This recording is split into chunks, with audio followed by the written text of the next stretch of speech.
Hey everyone, is your exported video from CapCut looking blurry or way too large in file size? Yeah, that usually means you've got a bitrate problem. In this guide, I'll show you exactly how to fix CapCut export bitrate step by step.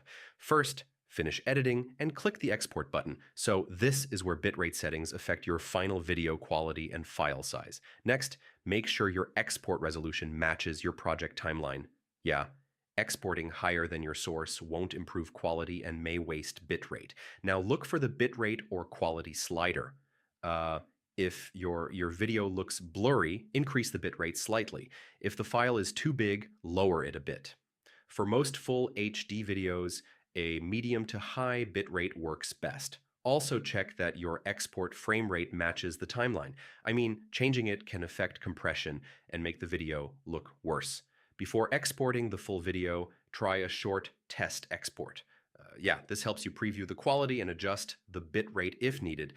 And that's it, Your CapCut export bitrate should now be perfectly balanced between quality and file size.